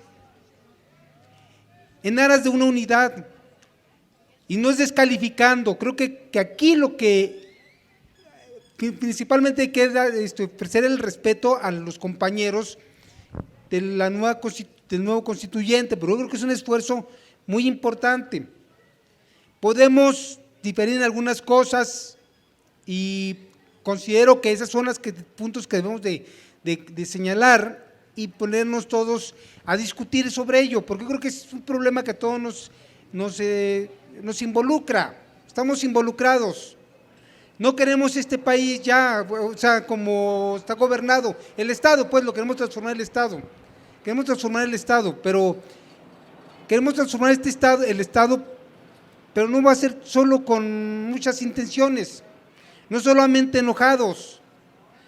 Sí, tenemos que reconsiderar muchas cosas, por dónde y cómo lo vamos a transformar. Para poder llevar a cabo un constituyente de gran calado, se requiere de todos. La constituyente de 1917 es realmente asombroso. Fue en su momento el constituyente más importante del mundo.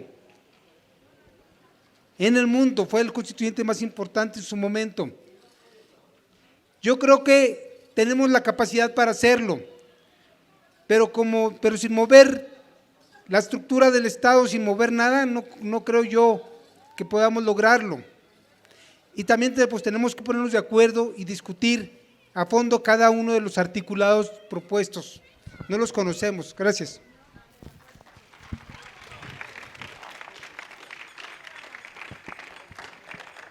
Bueno, en primer lugar quiero agradecer las opiniones que aquí se han vertido. Quiero también darles las gracias por haberme invitado a este espacio. Se me hace muy rico, las reflexiones se me hacen importantes. Quiero eso dejarlo establecido. También quiero referirme, digamos, a una condición básica del debate. El debate es fundamental para poder construir salidas a lo que estamos viviendo, para construir procesos unitarios, para delimitar los campos de los amigos y de los enemigos. El debate es fundamental. El debate no es solo ganar una discusión. El debate es explicar, es apelar a la razón en términos de construcción de argumentos, es apelar a la lucha contra el prejuicio, es apelar también a la lucha contra uno mismo. Debatir es autocriticarse, porque a veces tenemos como fijaciones mentales y esas fijaciones nos detienen. Cuando en la situación como la que vivimos necesitamos lucidez, necesitamos apertura. Entonces, necesitamos escucharnos para no crear falsos debates. Voy a empezar con lo de Juárez. Yo no soy religioso, soy ateo, como se usa decir, pues, ¿no? Bueno, yo parto desde ahí, esa es tal vez mi limitación, pues, a lo mejor no es una virtud, es una limitación. Entonces, cuando yo hablo de Juárez, no lo hablo desde la crítica religiosa. En realidad yo no estaba propiamente criticando a Juárez, podía tener una crítica a Juárez. Yo insistía en que hay un proyecto imperial y que ese proyecto ha estado presente en todas las coyunturas históricas, al menos desde fines del siglo XVIII, y todos lo han tenido que tomar en cuenta. ¿Qué posición han tomado frente a este proyecto imperial? Son posiciones diversas, son históricas. La posición de Emiliano Zapata, por ejemplo, que poco se conoce, era una posición confrontada desde el Departamento de Estado. La pelea contra Emiliano Zapata y Francisco Villa no solo fue de los carrancistas y los obregonistas, fue también de los Estados Unidos. Les cortaron toda posibilidad de parque, de recursos militares, y llenaron de recursos a Carranza y a Obregón. ¿Sí? Entonces, ¿cuál va a ser la posición de Carranza y Obregón? Una posición ambivalente frente al imperio, porque ellos compartían en lo fundamental el proyecto liberal de los Estados Unidos. Yo quiero dejar una pregunta. ¿Cuál era el proyecto de los liberales que encabezaba Juárez en ese tiempo? Yo lo dejo, ese es un debate, esa es una pregunta. ¿Cuál era un proyecto? ¿Era o no un proyecto ambivalente? ¿Era o no un proyecto que no se planteaba romper con el imperialismo? O sea, preguntémoslo pues, ¿no? Y preguntémoslo si los liberales en México se han planteado romper con el imperialismo. Se han planteado de manera clara la descolonización de México, se han propuesto, ¿sí?, la independencia real del Estado mexicano frente a las grandes potencias. Los liberales, y no me refiero a los liberales de derecha, me refiero a los liberales progresistas. Eso pensémoslo, discutámoslo. Lo que yo quiero dejar aquí claro es que en esta circunstancia histórica, si no tenemos un proyecto que marque distancia con respecto al imperio, con respecto a los Estados Unidos, México no tiene salidas. No hay salida en el marco de una relación colonial o semicolonial. Este es un problema básico. No hay salida sin soberanía, no hay salida sin reconfigurar y proyectar la identidad de ser mexicano y mexicana. Y ustedes vean dentro de las ofertas políticas quién está planteando, ¿sí?, la lucha por la descolonización de México, con todas sus consecuencias. Vean quién está planteando esto, con todas sus consecuencias. Pregúntenselo y examínenlo sin prejuicios. Yo lo dejo nada más como parte del debate, en otra ocasión podríamos platicar de esto. Juárez fue uno de los más grandes personajes de la historia. Ustedes revisen las historias. Juárez no tenía consenso dentro de los propios liberales. Juárez tenía una visión que no rompía con la visión liberal, con la visión estadounidense.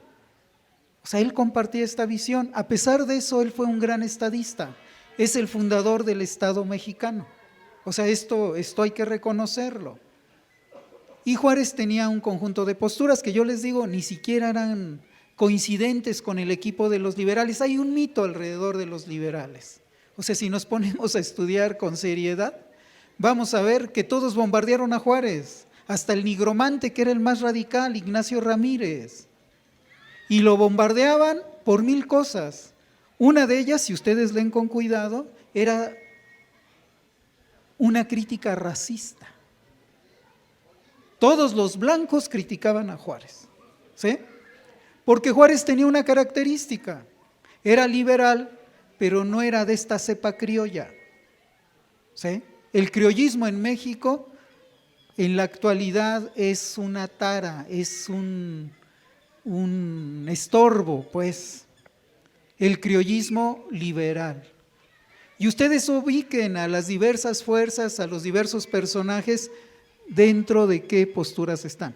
Esto no es un problema de ser buenos o malos, simple y sencillamente el liberalismo progresista, el criollismo como tradición cultural no nos alcanzan para enfrentar esta crisis. Eso lo quiero dejar ahí planteado. Otra cosa. Yo creo que si entre nosotros, o sea, entre los que estamos aquí abajo, pues, aquí en esta plancha, no solo físicamente, socialmente, el grueso de nosotros pertenecemos a lo que yo llamé las clases nacionales. Podemos sentirnos clase media, ser trabajadores, etcétera, pero somos parte de esas clases nacionales. La constituyente no está planteando la unidad en el aire, está planteando la unidad de las clases nacionales, de los grandes sujetos históricos que se conformaron a lo largo de cientos de años, unos de miles de años. Los indígenas nacieron aquí. Nosotros, muchos de nosotros como indígenas mestizos, ¿sí?, ya sea que tengamos una parte europea, una parte africana o una parte asiática, tenemos esta parte indígena, nosotros, ¿sí? También somos parte de esas mayorías, apelamos a las mayorías. Si ustedes ven digamos, esta composición de identidad y la composición social, van a encontrar que más del 90% de la población en México son clases nacionales. Apelamos a la unidad de estas clases en torno a un nuevo proyecto de nación que llama a la descolonización del país, a la realización de los grandes intereses nacionales. Nosotros no llamamos a la derecha, pues, ¿no? Ni nosotros estamos pensando hacer tratos con las oligarquías, o sea, esos tratos en lo oscurito, para hacer proyectos, etcétera, etcétera. Estamos planteando claramente que en este país, ¿sí?, que en este país lo que se necesita, eso fue lo que dije, es redefinir la relación entre el Estado y los capitales transnacionales, entre el Estado mexicano y los Estados Unidos, retomando los intereses de las grandes mayorías. Esa es nuestra bandera. Yo no estoy hablando aquí de una corriente de izquierda particular porque eso no unifica, eso divide. O sea, si yo pongo mi doctrina particular por encima del interés de las mayorías nacionales, creo un ruido innecesario, porque yo puedo caminar con todo mundo si coloco en el centro estos intereses y lucho por ellos de manera sincera. Es eso lo que hay que poner para ponernos de acuerdo. Ya mi religión particular, mi matiz, mi sesgo específico, lo puedo practicar yo y mis amigos, pero hay un espacio que es el espacio de la nación. Si no construimos este espacio de la nación más allá del color de cada quien, cuando yo decía, dejemos las banderas afuera. Si yo meto mi bandera primero, ¿sí?, Yo pertenezco a una organización política. O sea, antes que a la constituyente, yo pertenecía a una organización política, yo soy parte del Movimiento de Liberación Nacional. Pero no puedo traer mi bandera primero del Movimiento de Liberación Nacional, es la constituyente, elaborar un proyecto de nación común donde entremos y donde sea yo capaz de dejar de lado las cuestiones que ahorita no son urgentes. Vivimos una situación de urgencia, de emergencia nacional. Pongamos en el centro lo urgente. Ya después discutamos otras cosas. ¿Quién sabe cuántos habremos de quedar vivos en este proceso?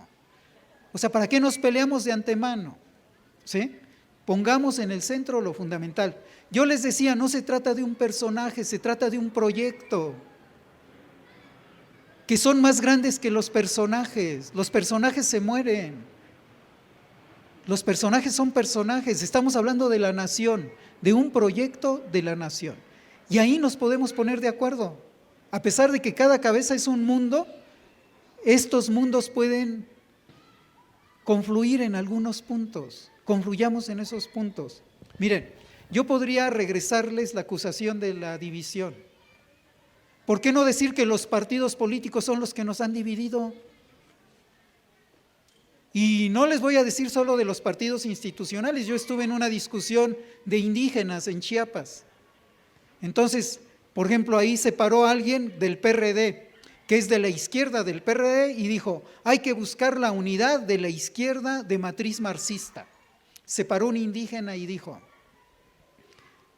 miren, pues yo estoy aquí, pertenezco a este espacio, pero la verdad es que desde que llegaron los partidos y hasta los marxistas a Chiapas, nos dividimos. O sea, yo podía usar esta figura, pero ese es un recurso polémico, poco honrado. ¿Por qué? O sea, yo tengo que examinar las fuerzas políticas que se están moviendo. El grueso de los partidos políticos en México son funcionales a este sistema.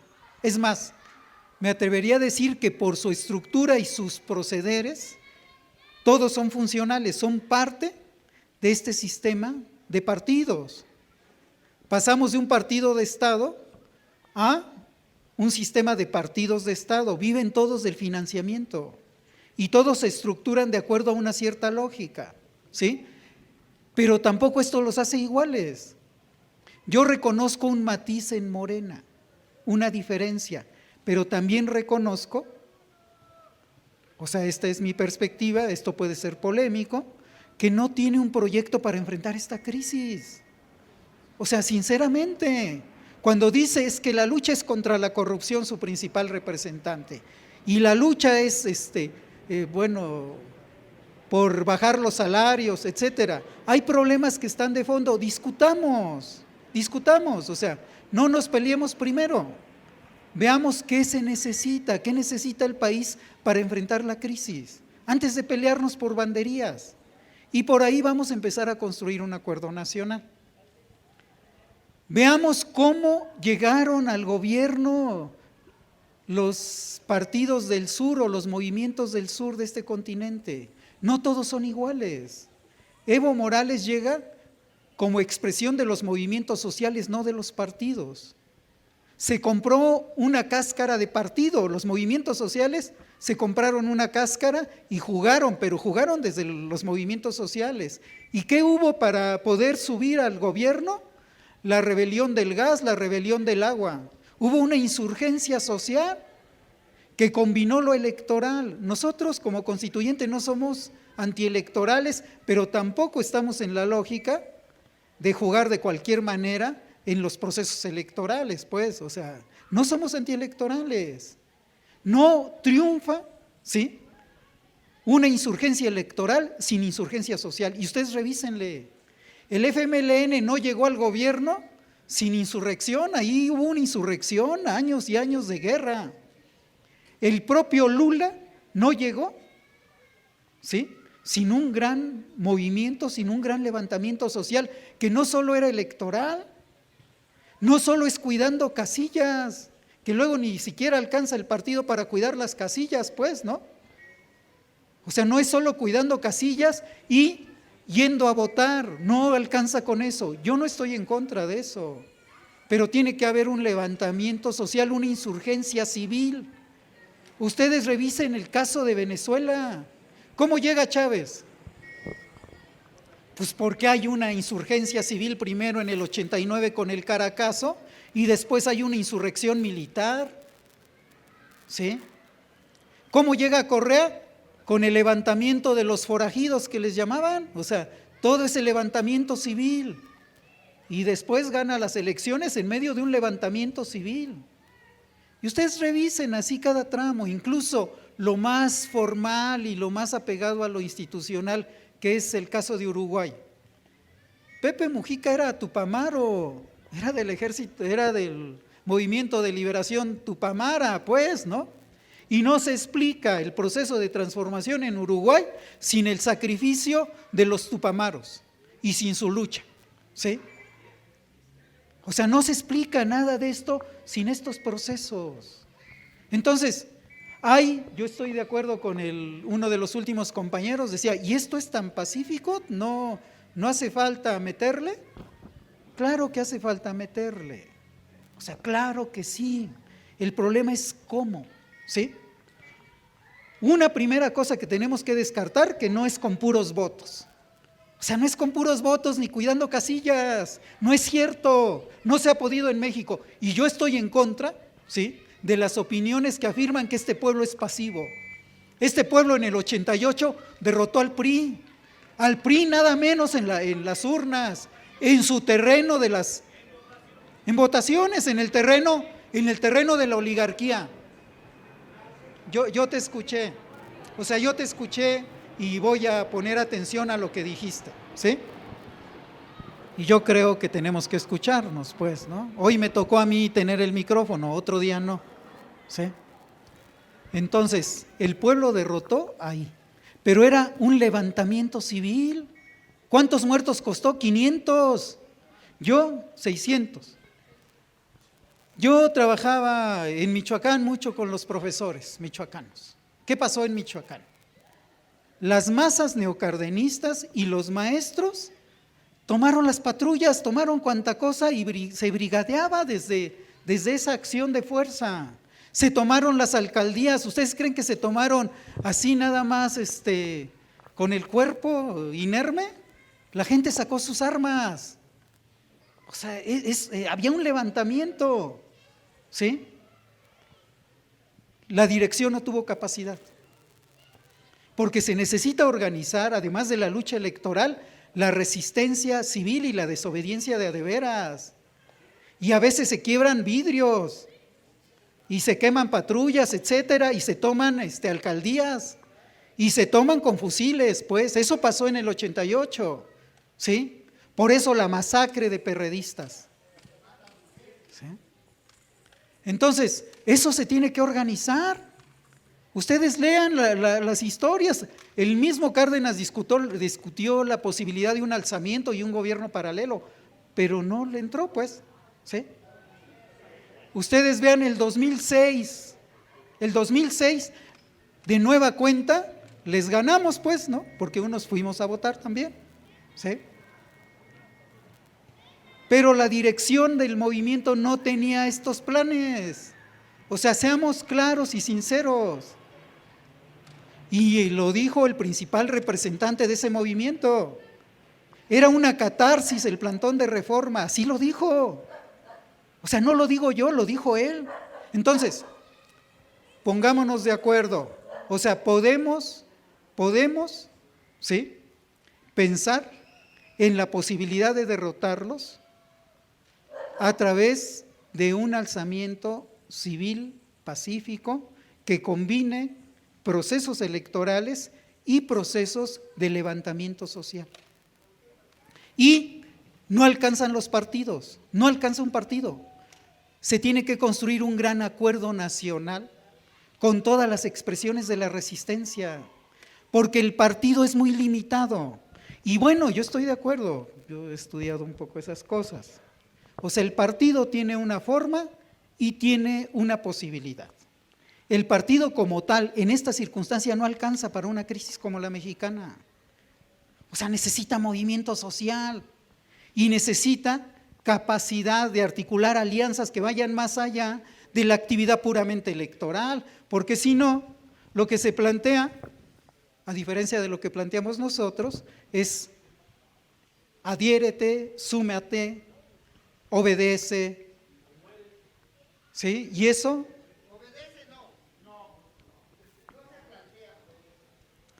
O sea, cuando yo planteo una expectativa solamente en torno a un partido y no en torno a los sujetos reales, tengo una visión limitada. Yo no excluyo a los partidos, yo estoy diciendo claramente que Morena tiene una diferencia, pero no nos alcanza. Si queremos ganar, o sea, si queremos ganar, yo quiero ganar, ¿sí? No quiero otra vez a ponerme en Reforma y esperarme a que pasen las semanas, o sea, no, yo quiero ganar, no quiero que pase lo que sucedió en el 88. Porque el pueblo ha estado peleando. Miren, este pueblo ha organizado varias insurrecciones. Tan es así que estos señores han tenido que dar varios golpes de Estado. Dieron un golpe de Estado en el 88. Dieron un golpe de Estado constitucional para permitir que Fox llegara. Dieron un golpe de Estado en el 2006. Dieron un golpe de Estado cuando cometieron un magnicidio. Las reformas neoliberales aquí se han impuesto en medio de la resistencia y se han visto obligados a los golpes de Estado. Esto que acaban de hacer al aprobar las 12 reformas son un golpe de Estado, es un golpe a la Constitución, son golpistas, o sea, no son cualquier criatura, ¿sí? Entonces, ¿cómo los enfrento? Yo estoy de acuerdo, no hay que ser ingenuos. Ahorita, en este momento, plantear, por ejemplo, ¿sí?, una salida insurreccional violenta en este momento es un suicidio. En este momento es un suicidio. ¿Por qué? Porque no tenemos la fuerza para hacer eso. O sea, uno en política no puede descartar las posibilidades. Hoy no está la fuerza, ¿sí? Entonces, tampoco lo resuelvo en términos puramente electorales. Entonces, ¿cómo desarrollo una estrategia que permita que los millones de gentes que han estado fluyendo desde el 88 se encuentren? ¿Cómo desarrollar una estrategia que permita que la gente, no solo los que salieron a protestar por la matanza de Ayotzinapa, la gente que está en sus casas hasta la madre de lo que está sucediendo y que no sale a la calle, pero que ya está hasta la madre y que no encuentra un canal para expresarse? ¿Cómo le hago para que esta gente salga y no se espante a las primeras? ¿Qué estamos planteando nosotros? Organicemos la resistencia y la desobediencia civil pacífica, ¿sí?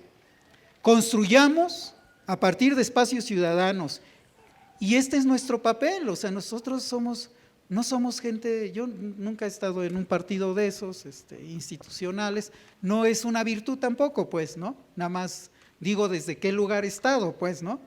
O sea, desde mi lugar, que ha sido mucho el movimiento social, pues yo tengo que plantear una alternativa. Yo quisiera un gobierno de los movimientos sociales, no de los partidos, pues, ¿sí? De los movimientos sociales, que creo que tiene más futuro que un gobierno de los partidos. Pero yo también reconozco lo que está pasando. O sea, es un problema de objetividad, hay fuerzas. Entonces, ¿cómo a partir de la resistencia y la desobediencia civil vamos construyendo la confluencia en torno a un proyecto de nación?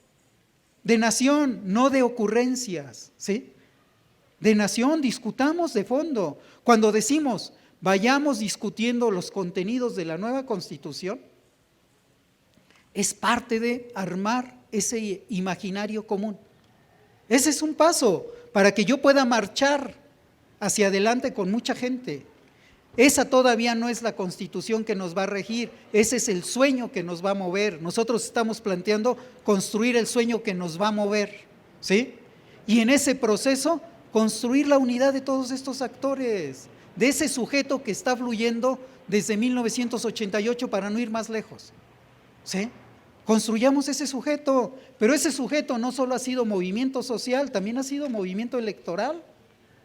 Y yo pecaría si pienso que en la circunstancia mexicana solo el movimiento social tiene futuro.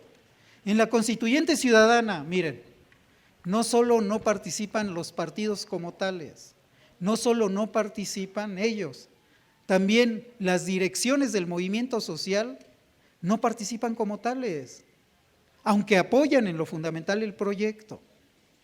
Grandes movimientos, sectores de los grandes movimientos, pero no entran así porque la constituyente no es un frente. La última actividad que hicimos, y ustedes revisen la prensa, no les miento, revisen la jornada, que fue la que principalmente dio noticia de esto. La última gran acción en búsqueda de la unidad fue un intento donde participaron Pablo González Casanova, Raúl Vera López, Cuauhtémoc Cárdenas y Andrés Manuel López Obrador. Esto fue en el 2013. Queríamos construir la unidad patriótica por el rescate de la nación y salir juntos a defender el petróleo. Véanlo, está en la prensa. Se sacó una carta, etcétera, etcétera. Llamamos a esta unidad. Pablo González Casanova, sí. O sea, llamamos a esto. Esto fracasó porque los intereses no son los mismos, desgraciadamente, fracasa. Cuando decimos, bueno, no en este momento a los partidos políticos, es porque nosotros somos un espacio ciudadano y civil y social, en lo fundamental. Si nos comportamos nosotros como constituyente de la misma manera, miren, yo estuve en parte en la organización de toda la tramoya, pues, logística.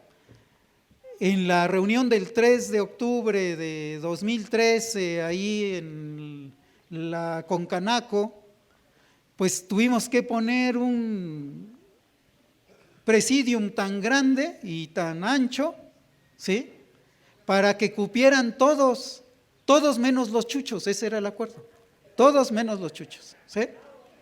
Y ahí se formaron y todo mundo se peleaba por estar ahí enfrente. Entonces, no queremos eso en la constituyente, que se haga en otros lados, pero eso ahí no queremos, pues, ¿no? Porque entonces no es la construcción de un acuerdo desde abajo, es un acuerdo oligárquico, son las viejas oligarquías. Ahora, no podemos prescindir de todas las gentes esas, estamos de acuerdo, ¿sí? Pero, ¿cuál es la dinámica de la construcción del gran compromiso nacional, del gran acuerdo nacional? Tiene que ser una construcción no oligárquica, porque si no, no vamos muy lejos. O sea, yo puedo tener mis veladoras prendidas a un santito, está bien, pero necesitamos algo más grande que mi santito particular. O sea, necesitamos, yo reconozco, por ejemplo, si me dicen ustedes, ¿tú a quién reconoces que alguien puede representar? Yo diría, sin lugar a dudas, don Raúl Vera. Pero eso no lo pongo enfrente. O sea, no lo pongo enfrente. Discutamos una propuesta de unidad, un proyecto de todos. Y, sinceramente, comprometámonos a echarlo a caminar. Entre nosotros somos el pueblo bajo. Ahora, ¿cómo hacer eso que decía el compañero cuando hablaba de la violencia? ¿Cómo echar abajo el gobierno? Echar abajo a este gobierno tiene que ser producto de una estrategia que articule las formas de resistencia civiles y pacíficas. Las formas de desobediencia civil pacífica, ¿sí?, que van desde portar una rosa o un moñito, ¿sí?, hasta las policías comunitarias. Porque esta es una lucha que tiene que desarrollarse en el espacio ciudadano, en todas sus formas, incluso en ir a votar, pero también tiene que ver con control de territorio. Porque las elecciones en este país no han alcanzado porque ellos no respetan la ley, nunca han respetado la ley, ni la van a respetar. O sea, eso que nos quede claro, no va a ser cuidando solamente las casillas, yo tengo que tener fuerza en el territorio, ¿sí? ¿Cuál es la estrategia de la Constituyente Ciudadana? La Constituyente Ciudadana está construyendo, ¿sí?, un espacio ciudadano, social, de articulación, que se plantea en algún momento hacer elecciones paralelas. Pues eso nos estamos planteando, ¿sí? Nombrar a nuestros representantes con nuevos métodos de construcción de consensos que tienen que ver mucho con lo indígena. Un día llegar, este es el plan que tenemos, a lo mejor lo vamos a modificar, pero este es el plan inicial que tenemos. Vamos a construir esa constitución, vamos a discutirla paso a paso con todo mundo que esté dispuesto en este nuevo proyecto. vamos en un cierto momento a realizar elecciones directas, ¿sí? Y vamos a nombrar a nuestras representantas y representantes. Y en un momento vamos a ir al Congreso de la Unión, pensamos que unos millones de personas, y les vamos a decir que se larguen, ¿sí? Y vamos a poner a nuestros representantes. Este es nuestro plan, pues, ¿no? Les puede parecer muy ingenuo, pero tal vez es más ingenuo pensar que ellos puedan respetar la ley, ¿no? Ahora, ¿de dónde partimos con esto? Partimos, claro, de la Constitución. Aquí ni tenemos discrepancias con uno de los primeros compañeros que habló. O sea, son gratuitas. Esto es parte de nuestro trabajo. Yo no quise hablar y hablar y hablar, pero bueno, ¿de qué partimos nosotros? De discutir qué tenía, ¿sí? ¿Qué contenía la Constitución del 17? ¿Qué nos quitaron y qué necesitamos? Porque nosotros no somos juristas, nosotros somos pueblo en este sentido, no porque muchos juristas no sean pueblo, pero nosotros tenemos que poner en el centro la necesidad, no la norma en sí misma que plantea el derecho positivo. O sea, es la necesidad. ¿Qué teníamos? ¿Qué nos quitaron? ¿Qué necesitamos? Y aquí empezamos la discusión con la gente. Hay que empezar a discutir con ellos la Constitución, pero hay que también dejar de lado toda soberbia. Toda soberbia. ¿Qué es dejar de lado toda soberbia? Pensar que el pueblo es ignorante y que no sabe nada. Todo mundo, ¿sí? En este largo proceso de construcción de lo que es la nación mexicana, tiene nociones de justicia. Nociones de justicia. Yo les voy a contar una anécdota. En el 2008 llevamos un montón de cajas para ampararnos contra la ley del ISSSTE, que fueron millones de demandas, ¿sí? Estaba ahí uno de esos muchachos que luego anda vendiendo cosas y él me dice, oiga maestro, en realidad el pueblo siempre ha defendido la ley. Los españoles, y se refería a los españoles desde la colonia hasta acá, nunca respetaron la ley, porque el pueblo siempre ha tenido noción de derecho. Entonces, estudiemos la Constitución, ¿sí? Pero también retomemos la tradición de nosotros, porque esos que no sabían fueron los que derrotaron al PRI en el 88. Entonces, si nosotros no le apostamos al pueblo, ¿a dónde vamos a ir? O sea, ¿a dónde vamos a ir? No hay posibilidad de futuro. Entonces tenemos que encontrar en la sabiduría popular y en la concurrencia de los expertos, ¿sí?, las salidas. Pero son estas dos partes, expertos y pueblo. Finalmente, hay muchos temas que podríamos platicar.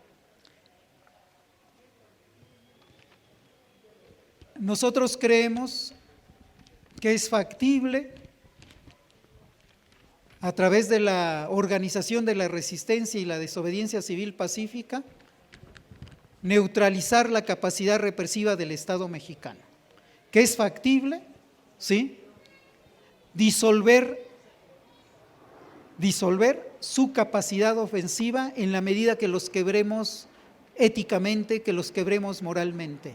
Un sector de las fuerzas represivas no tiene ninguna condición humana, son antihumanos, no solo son antinacionales, son antiespecie, son antivida, un sector de ellos. Pero hay otro sector que todavía tiene reservas morales. La movilización masiva, la organización de la movilización, la explicación de lo que queremos, la toma de conciencia nos va a dar condiciones para disolver su capacidad represiva. Las insurrecciones últimas, ustedes véanlas, revísenlas. Han sido por saturación. Las insurrecciones civiles y las pacíficas incluso, y las insurrecciones violentas, necesitan de la gran movilización. Construyamos la gran movilización. Construyamos la gran movilización. ¿Sí? Eso es lo que tenemos que construir. Y en ese proceso busquemos el acuerdo, pero también dejemos que todo el mundo ensaye sus partidas, pues, ¿no? O sea, no nos pueden pedir a nosotros, ¿sí? Cuando hemos vivido en esta ciudad, yo soy de esta ciudad, yo amo mi terruño, ¿sí? No me pueden pedir que tenga confianza en los gobiernos que fueron perredistas, en ninguno de ellos, ¿sí? No me pueden pedir eso cuando han destruido esta ciudad, cuando la ciudad está igual de pobre y de mugrosa que hace 20 años que ellos llegaron todos. No me pueden pedir que tenga confianza en gente que no respeta los derechos laborales. No me pueden pedir eso. Y yo no les puedo pedir que dejen de creer en alguien, pues crean, ¿sí? Lo único que yo puedo pedirles es que busquemos las maneras de construir un acuerdo verdadero, más allá de intereses inmediatos y de visiones pragmáticas limitadas. Eso es lo único que puedo pedirles. Pero ustedes no me pueden pedir que deje de luchar y de hacer lo que yo creo. Bueno, muchas gracias a todas y a todos ustedes. Me tengo que ir corriendo, ya me están aquí llamando, pero otra vez podemos platicar. Hay que recordar esos momentos, la lucha de Juárez y los de la Reforma, que yo no estoy de acuerdo con el compañero, sigo manteniendo que los liberales tienen una lucha muy importante por la soberanía de nuestro país, tienen un ejemplo de lucha y son los que le dieron una realidad lógica al Estado mexicano. Yo no comparto la visión que se dijo ahorita y por eso creo que es importante que también la rescatemos como parte de esa lucha por la soberanía nacional.